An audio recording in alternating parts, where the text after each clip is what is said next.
हमारी भारतीय संस्कृति में सदैव से ही बेटियों को न केवल सिर्फ उसका हक दिया जाता है, अपितु जीवन पर्यंत उसकी सेवा सहायता का भाव मन में रहता है। हम हर मौके पर हमारी लाडलियों के लिए अपना सर्वस्व न्योछावर कर देते हैं, मगर जो बेटियों का हक खा जाए वो पाप और श्राप दोनों का भागी होता है।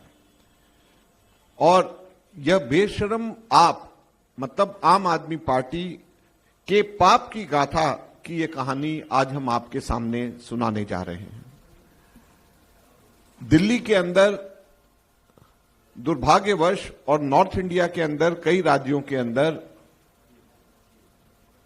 जो जेंडर में सेक्स रेशियो है उसके अंदर फीमेल की संख्या बहुत कम है, और उसका एक कारण भ्रूण हत्या के तौर के ऊपर बच्चियों का भ्रूण हत्या हो जाती है। और कई ऐसे जगह के ऊपर बेशक हमारी प्राचीन भारतीय संस्कृति में बच्चियों को, लड़कियों को बराबर का और आदर के भाव से देखा जाता था, लेकिन कुछ समय से कुछ ऐसे परिवार जो बच्चियों को बोझ के तौर पे मानते हैं, दहेज के तौर के ऊपर दहेज देने और लेने में विश्वास रखते हैं, उन लोगों के लिए वो लोग भ्रूण हत्या का सहारा करके जेंडर रेशियो, सेक्स रेशियो को खराब कर देते थे। इसको दूर करने के लिए शीला दीक्षित जी ने एक नई योजना को शुरुआत करी जिसकी चर्चा पूरे विश्व के अंदर हुई, और वो योजना का नाम लाडली योजना था। 1 जनवरी 2008 से शीला दीक्षित जी ने लाडली योजना एक नई सोच के साथ में योजना शुरू करी, और वो योजना ये थी कि अगर गरीब परिवारों के अंदर जैसे ही बच्ची पैदा होती है तो 10,000 रुपए सीधे के सीधे उस परिवार के अंदर दे दिया जाता है। अगर घर में पैदा हुए तो 10,000 रुपए, और अगर हॉस्पिटल में या इंस्टीट्यूशन में कहीं पैदा हुए तो 11,000 रुपए दिया जाता है। यह पूरे हिंदुस्तान में कहीं पर भी नहीं था। यह दिल्ली में श्रीमती शीला दीक्षित, स्वर्गीय शीला दीक्षित जी ने बच्चियों की रक्षा करने के लिए एक शुरुआत करी। और सिर्फ यही नहीं, जैसे ही वो बच्ची पैदा होती थी उसके परिवार को दिया जाता था। फर्स्ट क्लास में एडमिशन जैसे ही लेते थे वो 5,000 रुपए उसके जमा हो जाते थे उसके पास में, उसको दे दिए जाते थे। 6th क्लास में 5,000 और दे दिए जाते थे। 9th में 5,000 और दे दिए जाते थे। 10वीं जैसे ही पास होता था 5,000 और दे दिए जाते थे, और 12वीं में एडमिशन मिलते ही 5,000 दे दिए जाते थे। और जैसे ही वो बच्ची 18 वर्ष की होती थी उस बच्ची को 1 लाख रुपया उस बच्ची के अकाउंट के अंदर सीधे के सीधे ट्रांसफर हो जाते थे। 1 लाख रुपया एक बच्ची को जैसे ही 18 वर्ष के अंदर के होती थी वो हो जाते थे। इस तरीके की स्कीम बनाई गई थी जिसकी चर्चा देश ही नहीं विदेश के अंदर करी जाती थी, और दिल्ली की फ्लैगशिप स्कीम में से एक थी। आप सोचिए कि कितना सुंदर सोच श्रीमती शीला दीक्षित जी की उस वक्त रही होगी कि बच्चियों की रक्षा करने के लिए, भ्रूण हत्या रोकने के लिए, जेंडर सेक्स रेशियो को ठीक करने के लिए उन्होंने एक नई सोच वाली स्कीम को उस वक्त लागू किया। लेकिन आज इस स्कीम की क्या हालत है, इसकी रोशनी हम लोग आज आप लोगों के सामने लेकर के डालना चाहते हैं। और ये सीएजी की रिपोर्ट में आया है, वहां से हम लोगों ने इसको निकाला है, और वो सीएजी की रिपोर्ट में आया है जो 14 में से एक सीएजी रिपोर्ट में ये है, लाडली स्कीम के बारे में खुलासा किया है सीएजी ने, जिसके ऊपर केजरीवाल बैठ गए, जिसको वो विधानसभा के अंदर पेश नहीं होने दे रहे। और ये इतनी महत्वपूर्ण बात को इसी वजह से ये लोग दबा रहे हैं। तो आज ये प्रेजेंटेशन के माध्यम से हम लोग ये आपको दिखाना चाहेंगे। तो जो हमारे साथी यहाँ पे प्रेजेंटेशन कर रहे हैं उनसे मैं अनुरोध करूंगा कि यहाँ पे प्रेजेंटेशन शुरू करें।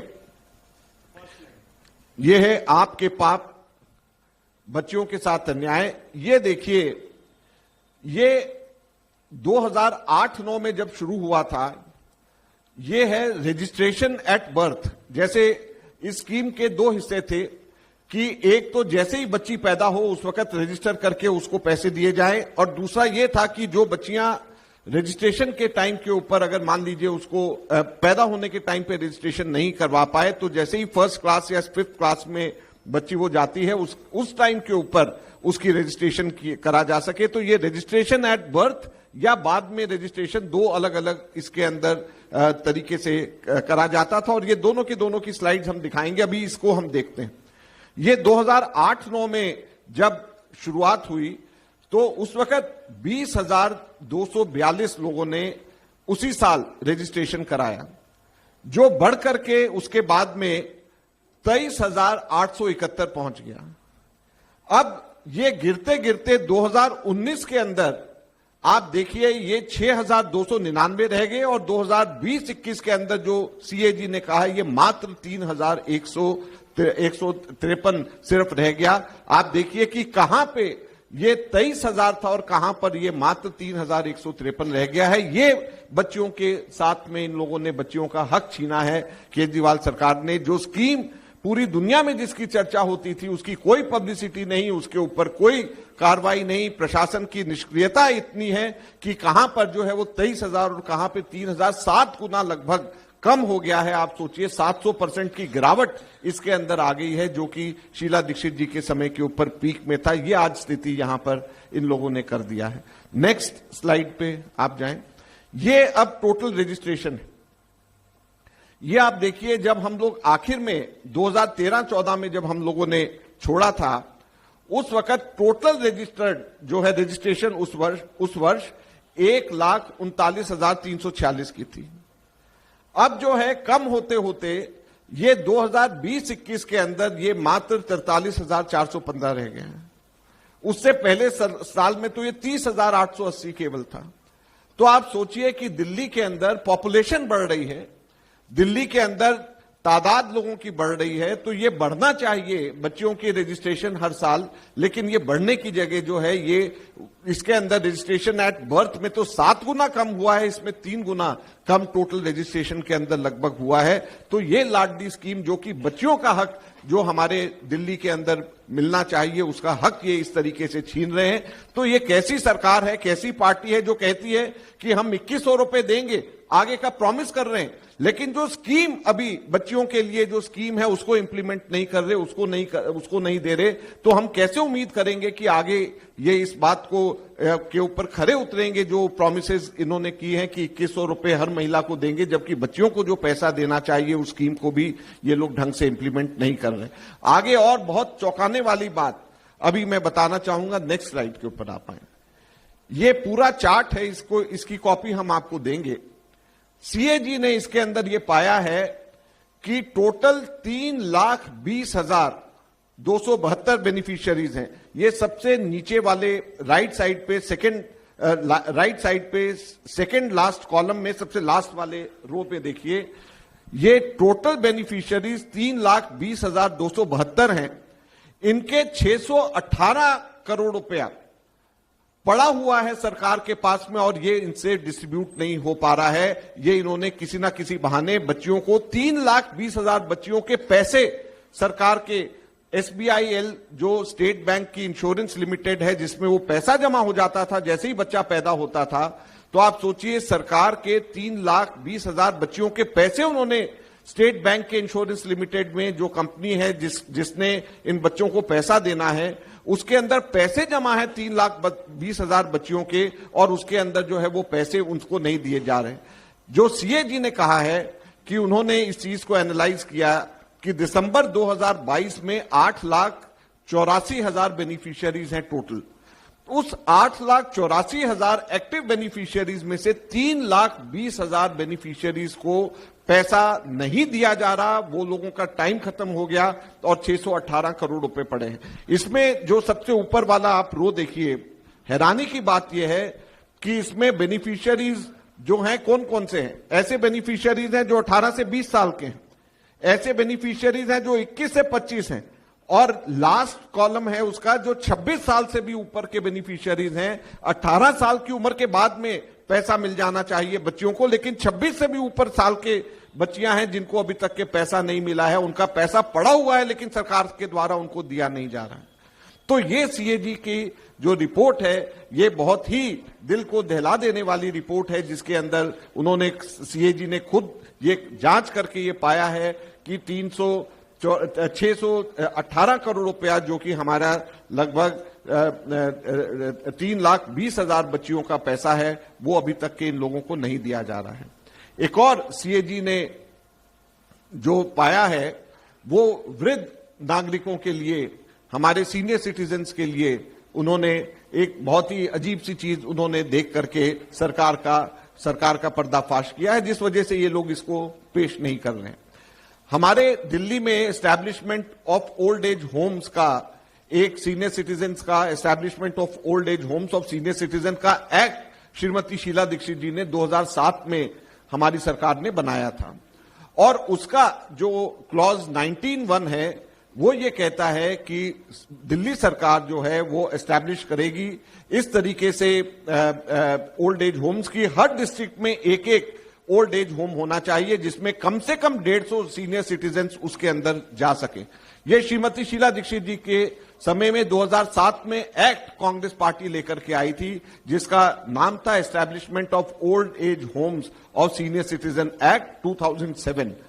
उसका क्लॉज 19(1) में फिर दोहराता हूं कि हर डिस्ट्रिक्ट के अंदर एक ओल्ड एज होम को उन्होंने कहा कि होना चाहिए। अब मजे की बात यह है कि शीला दीक्षित जी की सरकार ने जब यह एक्ट पास किया, केंद्र सरकार से कहा कि आप हमें जमीन दीजिए। केंद्र सरकार ने 3 जगह के ऊपर 3 डिस्ट्रिक्ट्स के अंदर उनको जगह दी। ये इसमें स्लाइड में नहीं है, 3 जगह पे जगह दी।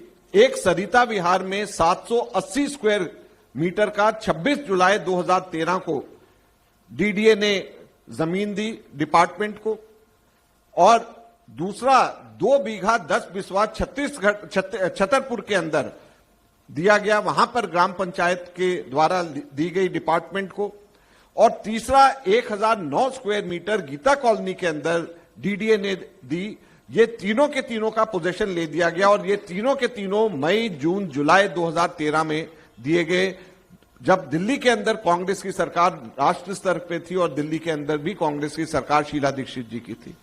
दुख की बात यह है कि 2013 से लेकर के 2025 आ गया है, सीएजी ने यह पाया है कि वहां पर एक ईंट भी ओल्ड एज होम के लिए अभी तक के नहीं वहां पर रखा गया। जमीन वहां पर ले जाने के बावजूद, जमीन मिलने के बावजूद वहां पर सरकार के द्वारा एक ईंट भी नहीं वहां पे लगाया गया है।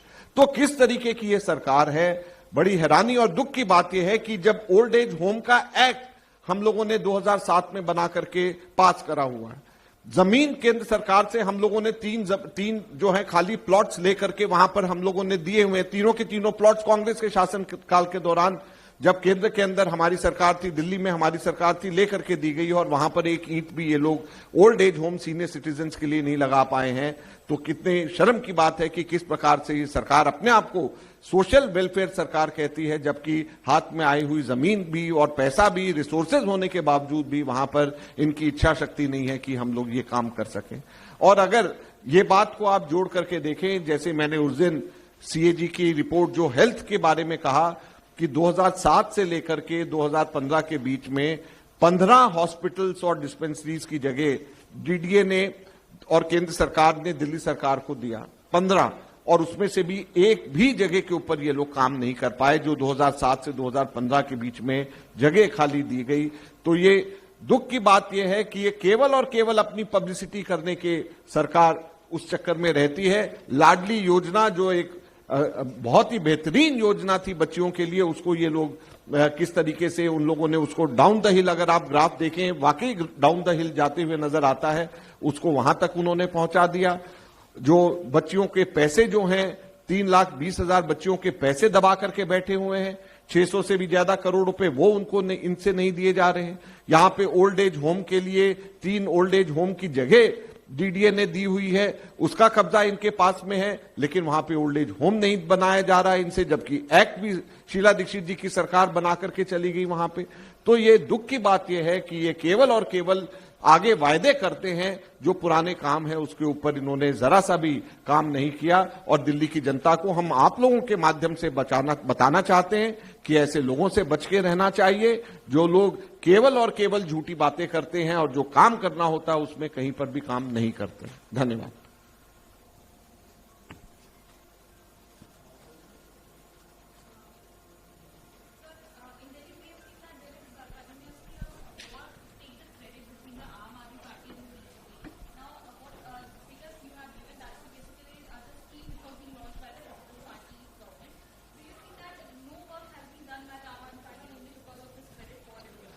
Credit, actually there is no credit war, there is a blame game which is going on. Credit war takes place when something is done.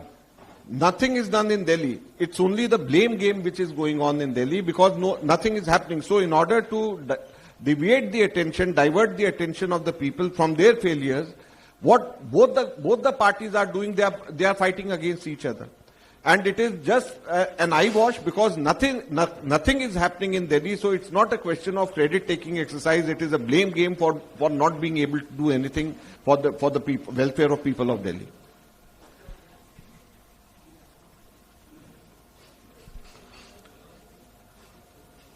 जी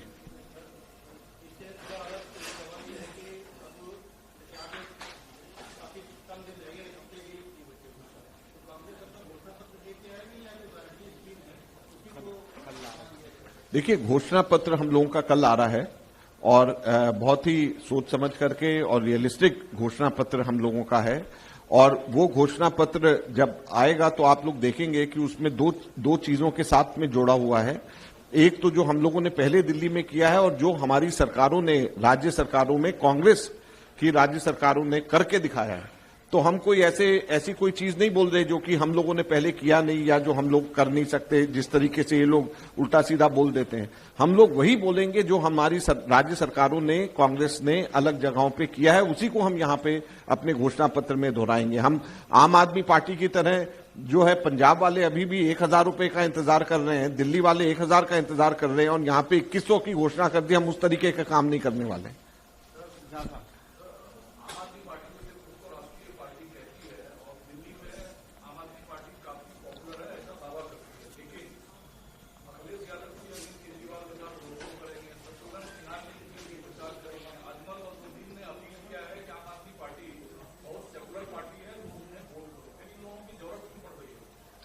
बिल्कुल, देखिए, मैं उसके ऊपर नहीं कहूंगा। मेन बात हमारा इसके बारे में सीधे सीधे ये कहना है कि कांग्रेस पार्टी नेशनल पार्टी है, सही मायने में जो बीजेपी का मुकाबला कर सकती है। हमारे लोकसभा में 100 हमारे लोकसभा के अंदर मेंबर्स हैं। तो जब 100 मेंबर्स जिसके लोकसभा में हैं वही बीजेपी के साथ में मुकाबला कर सकती है। आप जिसके 100 मेंबर्स हैं उसको कमजोर करके बीजेपी के साथ में मुकाबला नहीं किया जा सकता है। इसलिए कांग्रेस का रहना, कांग्रेस को मजबूती देना, एक धुरी मजबूत कांग्रेस के रूप में होनी बहुत जरूरी है। ये सारे हमारे अलायंस पार्टनर्स को भी समझना चाहिए। हाँ संजीव जी।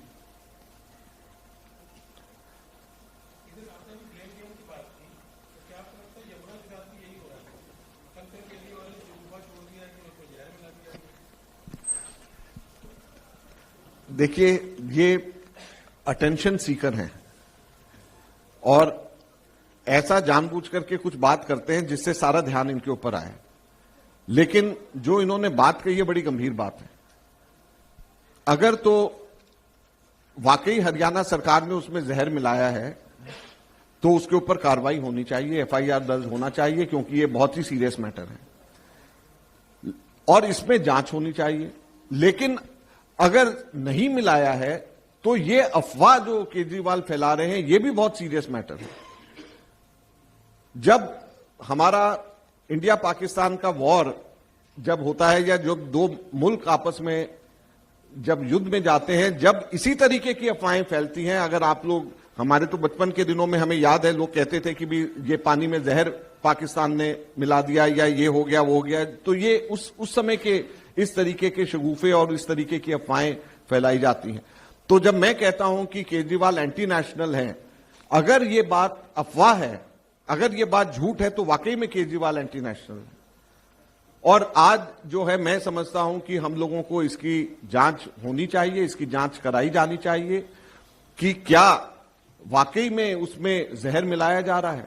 और अगर जहर मिलाया जा रहा है तो हरियाणा सरकार के ऊपर कार्रवाई होनी चाहिए, नहीं तो केजरीवाल के ऊपर कार्रवाई होनी चाहिए। और मॉडल कोड ऑफ कंडक्ट में इलेक्शन कमीशन के बाकायदा ये लिखा हुआ है कि आप अफवाहें नहीं फैला सकते। तो हमारे आज जो लीगल टीम है ये इलेक्शन कमीशन के पास में जा रही है और कह रही है कि एफआईआर दर्ज कराई जाए दोनों के ऊपर में से किसी एक के ऊपर, या तो बीजेपी के ऊपर, हरियाणा सरकार के ऊपर कि वो जहर मिला रहे हैं, या केजरीवाल के ऊपर कि वो अफवाह फैला रहे हैं। दोनों में से एक आदमी तो दोषी है। और आज दुख की बात यह है कि दिल्ली में जहां पर एक एक बूंद के लिए दिल्ली की जनता पानी को तरस रही है, वहां पर अगर इस तरीके की अफवाह फैले कि यहां पर हमारे पानी के अंदर जहर मिला हुआ है, तो आप किन लोगों की मदद कर रहे हैं? क्या आप बॉटलिंग प्लांट्स वालों की मदद कर रहे हैं? क्या आप जो है पानी जो बॉटल वाटर्स जो आते हैं, क्या आप उन लोगों की डायरेक्टली इनडायरेक्टली मदद कर रहे हैं? तो ये भी सवाल उठता है। तो हम उम्मीद करेंगे कि ये बीजेपी और केजरीवाल आपस में लड़ना छोड़ करके जांच करें और बताएं दिल्ली की जनता को प्रूफ के साथ में कि कैसे जहर उसमें हरियाणा की सरकार मिला रही है, और अगर नहीं मिला रही तो वो बताएं कि केजरीवाल क्यों अफवाह फैला रहे हैं। दोनों में से एक आदमी तो दोषी है ही इसके अंदर।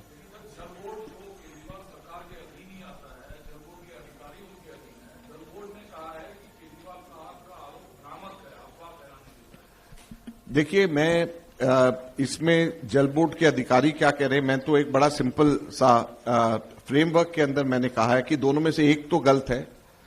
या तो हरियाणा सरकार जहर मिला रही है तो हरियाणा सरकार के खिलाफ में कार्रवाई हो और केजरीवाल अपना कैंपेन करें, लेकिन अगर सही मायने में अगर जो है वहां हरियाणा सरकार जहर नहीं मिला रही और ये भ्रामक बात कर रहे हैं, तो केजरीवाल जो भ्रामक बात कर रहे हैं, जो अफवाह फैला रहे हैं, वो बहुत ही सीरियस बात है और वो किसी भी तरीके से जो है राष्ट्र विरोधी बात के अलावा नहीं हो सकती, क्योंकि ये कहना कि राष्ट्रीय राजधानी के अंदर पीने के पानी के अंदर जहर है, ये अफवाह फैलाना भी बहुत सीरियस चार्ज है। और अगर वो चार्ज प्रूव होता है तो जो लोगों ने फैलाया, जो लोगों ने जहर मिलाया, उनके ऊपर कार्रवाई होनी चाहिए, नहीं तो जो ये भ्रम की स्थिति फैला रहे हैं उनके ऊपर कार्रवाई होनी चाहिए।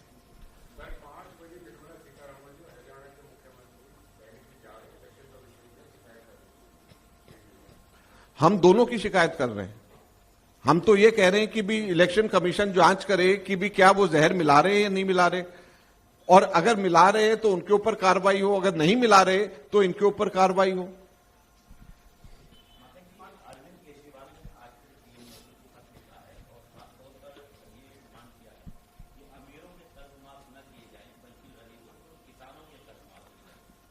मुझे बड़ी खुशी है कि इलेक्शन से एक हफ्ता पहले उनको याद आ गया वो बात जो कि राहुल गांधी जी पिछले 10 वर्षों से लगातार कहते आ रहे हैं।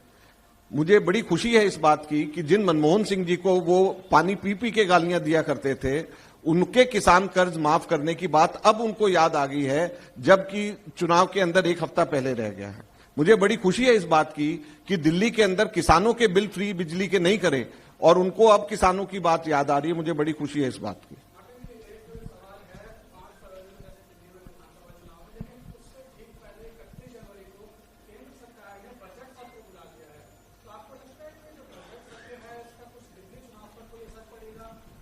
देखिए, ये बजट पहले आ जाने दीजिए, क्योंकि बजट आने के बाद में ये दुधारी तलवार है। बड़ी सीधी सी बात है, किस तरफ असर पड़ता है वो हम लोग बाद में चर्चा करेंगे, एक बार पहले आ तो जाए।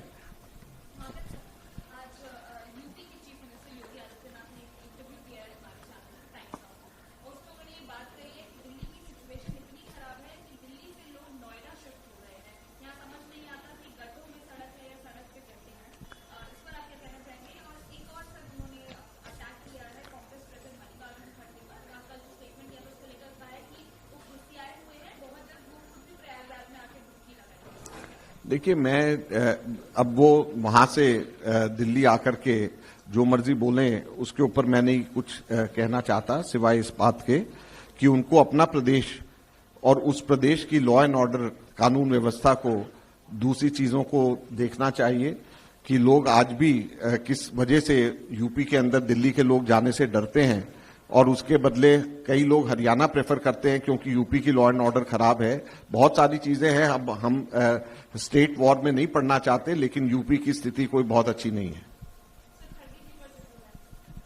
नहीं, दुख की बात है, ये लोग इस तरीके से नेशनल लेवल के ऊपर लीडर्स को इस तरीके की बातें नहीं करनी चाहिए। खड़गे जी बड़े वरिष्ठ नेता हैं और खड़गे जी जो भी बात कहते हैं उसमें वजन होता है, सोच समझ करके कहते हैं, और जो उन्होंने कहा हम सब लोगों ने सुना है, उसमें अच्छी बात उन्होंने कही है और उन्होंने देश की बेहतरी के लिए और हमारे देश में समाज की बेहतरी के लिए बात कही है। गर्मियों की छुट्टी होने वाली थी, मेरे पापा आने वाले थे, तो हम लोग सभी खुश थे। तो मैं एक बेड पे चढ़ के डांस कर रहा था, लेकिन वो पहले ही आ गए।